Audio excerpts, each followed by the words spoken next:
There was a tweet the other day. I guess it was, I don't think it was a real story because it seems like super unrealistic, but this guy was saying like that his friend was dating this girl, and then one day when she was drunk, she told him that she had fucked 200 guys in college. And then he was like doing the math. It's like this whole drawn out, like it's kind of a joke thing. Like he was thinking like how many inches of dick versus like how many times they like went in and out per fuck. And like, and then he like drove like that many miles and thought about that many miles of dick had fucked my girlfriend or whatever. It's kind of like, it's a silly thing. Yeah. But then you had all these people in the thread being like, and then he was like, and like he realized he like couldn't be with her or something. And everybody was like, well, fuck that guy. Like, why should he care if like blah, blah, blah. And I guess I was coming from the approach of like, I mean, if that's what she wants, if that was the lifestyle that she had or whatever, that's fine. But I also think it's well within, like they were calling him a piece of shit for not wanting to like marry her or something like that. And I guess what I'm saying is this idea that if you're not okay with everyone else's life decisions, then there's something wrong with you. Versus the idea, like I was saying, like, look, there's 7 billion fucking people on the planet. 3.5 billion of them are women. I only need to marry one. Okay? I, as one man, am hoping to marry one woman. And I'm allowed to have certain qualifiers for that. Yeah, you're allowed to want to marry a woman who doesn't have an OnlyFans. Exactly. But that doesn't mean that you're dating fucking identifiers that you're looking for have to be applied to the entire population. Exactly. You know what I mean? Exactly. But when people start chastising an individual for having their own lifestyle choices of saying, I don't agree with that lifestyle and therefore I'm not interested in pursuing this relationship, all of a sudden his intolerance of her thing made him the asshole, as opposed to people going like, hey, you did that and that was your decision. And his decision was he doesn't want to be involved. So yeah. I mean, but this also like sounds like it was from like a Reddit post. So yeah, I'm sure half of those replies were people hoping that that guy's ex-girlfriend would see that comment and want to fuck them. Yeah, they're probably what there's a lot of people talk a lot about pick me girls, and there's a lot of pick me guys who are like the guys who are like, she did nothing pick me wrong. Guys are even worse. You're wasting gas trying to fucking like wasting your brain about it. And it's like, all right, well, let's actually think about it. You fucked 200 guys over the course of college. It's easy to sit here and go, hey, you fucked 200 guys. But what, like I was saying before, can you imagine the level of social detachment, the level of complete emotional detachment from your own emotions and anybody that you're involved with, anybody that you're intimate, to have sex with 200 people in the course of, it's a person every week, a new person every week. I know guys that have fucked 150 girls, 200 girls in their life. And even that boggles my mind because it's like you almost kind of have to be a little bit of a douche. Because you're a sex addict at that point. You could certainly make the argument, the false argument that, well, you know, it was just sex. Okay, so you're going to tell me that all 200 of those people you had sex with were just completely cool with you, like ghosting them, not talking to them ever again, whatever. You take them home, you fuck them, you share stories, you get intimate, and then you completely blow them off, and within 5 days you're fucking another person. Every single one of those people was cool with it. And you have the mental ability to detach yourself from that. I couldn't be a single guy for that long living that lifestyle. It seems appealing. It seemed appealing. But you almost have to be kind of sorry, I don't hate anybody who does it. I recognize the appeal, but you almost kind of have to be like, not give a fuck about how girls feel. If you're either that or you're like fucking John Mayer level where you're traveling to different fucking countries and banging groupies and stuff. And it's like, that's one thing. But if you're just like a regular guy in one city and you're just fucking a different girl every week, it's like a hefty percentage of the population. Yeah, a solid percentage of the females in that city have fucked you. It's like at that point, it's like the lifestyle choices that you need to make in order to maintain that are major red flags in who you are as a person, in my opinion. And so it's not just about the body count. And even the idea that people call it a body count is this kind of like watering down of what it really is. You're taking an intimate relationship, having sex with somebody, which yes, sometimes it just is that. But I would almost argue that usually it's not. I would say more often than not, that person's going to try to text you again at some point throughout the week and try to see you again. And if you're the kind of person who knows that that's how people are and you're just like, fuck it, I'm not replying, I'm ghosting her. If you're doing that repeatedly, it says something about you. And if I'm a person who wants to pick one out of the 3.5 billion women on the planet to be the wife and the mother of my children, then it is self-identified as a pick-me guy. I'm a pick you guy. I am saying that I have the right to be unabashedly critical about the qualities that I want in my wife and in the future mother of my children. And I should not feel, it's the same way when people say like, oh, well, if you're not open to ever like dating a trans person, that makes you a transphobe. No, it doesn't. Again, 3.5 billion women on the planet. One of my qualifiers for dating you needs you to be a biological woman. I don't care if that other person over there isn't. I don't care if that other person, I'm talking about my wife. If I say I want to marry a blonde, if I say I want to marry a girl who fucking has a fucking seahorse tattoo on her right arm, I should be allowed to fucking say that. It doesn't make me anti-seahorse tattoo on your right armophobe. So there's a difference between saying you can tolerate shit versus accepting it in your own life. And that is an example when people shame people for saying, yeah, I wouldn't do that. If that was my girlfriend, it would be game over. And people going, well, fuck you. Fuck you. You're not allowed to have your own standards. You have to accept everything everybody does. No. How about fuck you? You know? And that's, I mean, like, again, you and I are 30-year-old men. You're how old? 52? 51. Ain't nobody getting to you. Whatever we're doing right now is what we're fucking doing. You know? Our brains are sealed. Our fucking chemicals are balanced. Our cerebral cortex is fully mature or whatever. Whatever. Yeah. But when you are perpetuating that type of mentality, it's going to bleed over into the next generation. And it's going to lead to bad shit.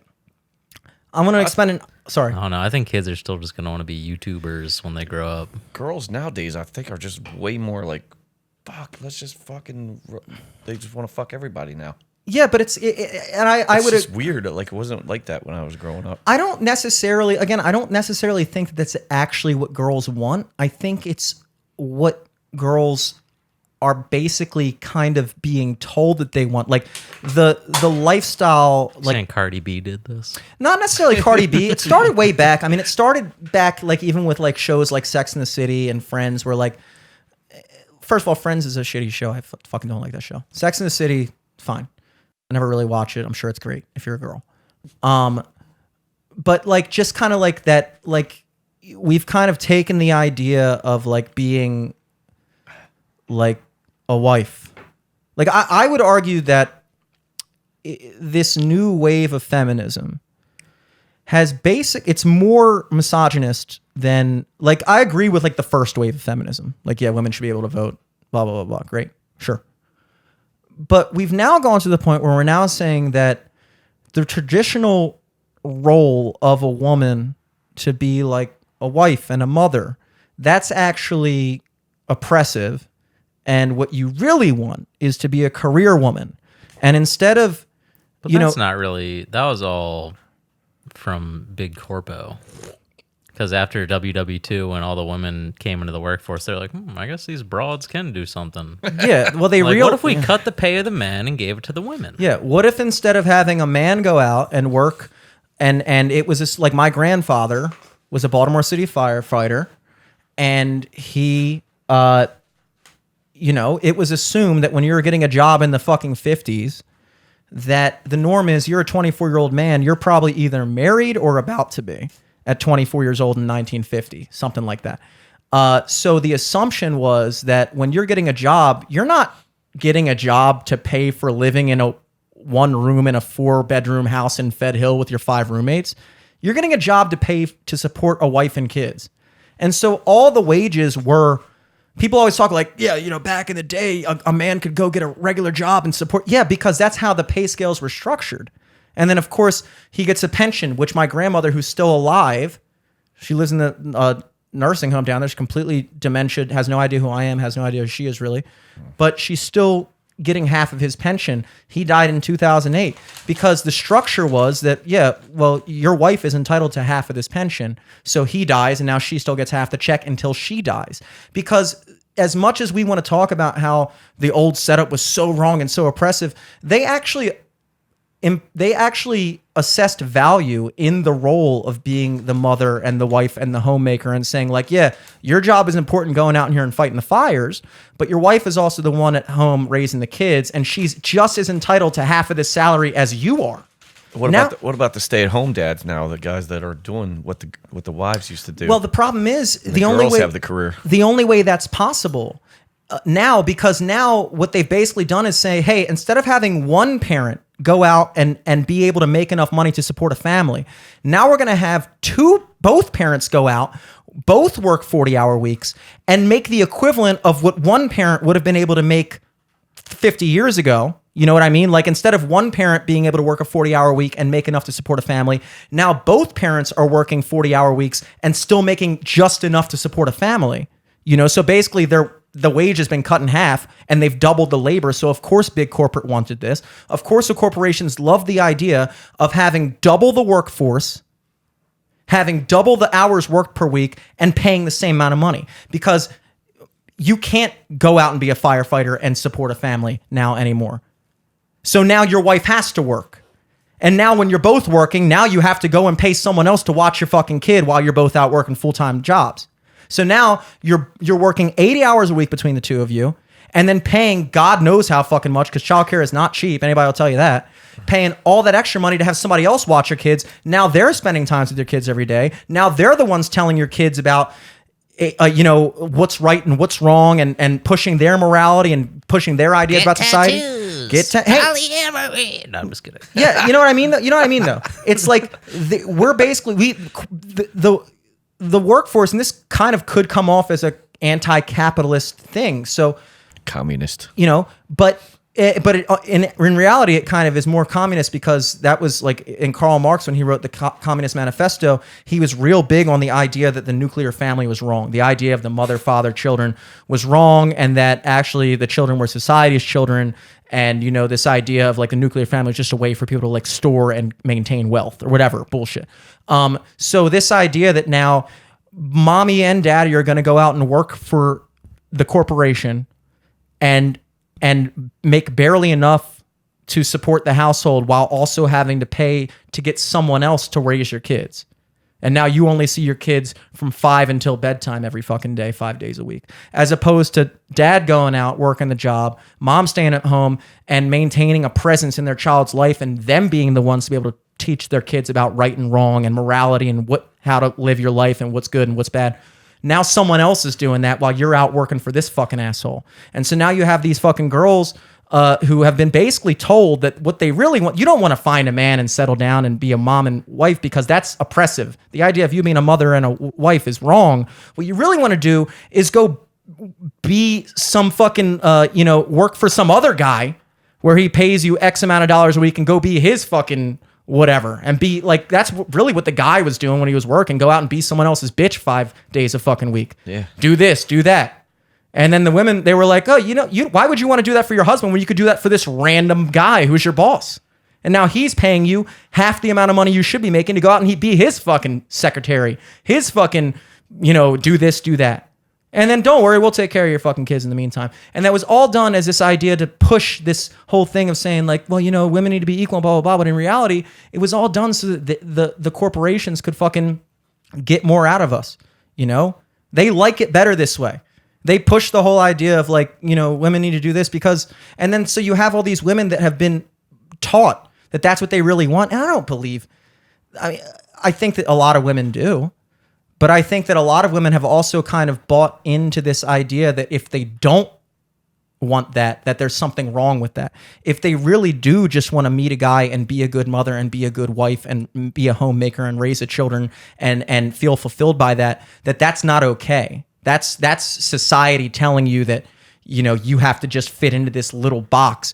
What they're basically saying is we all acknowledge that the traditional male role in society is XYZ and the traditional female role is generally this, that, the other thing, but women should want to do the male role. because just doing the woman role is not important. So we've basically taken the traditional female role and kind of,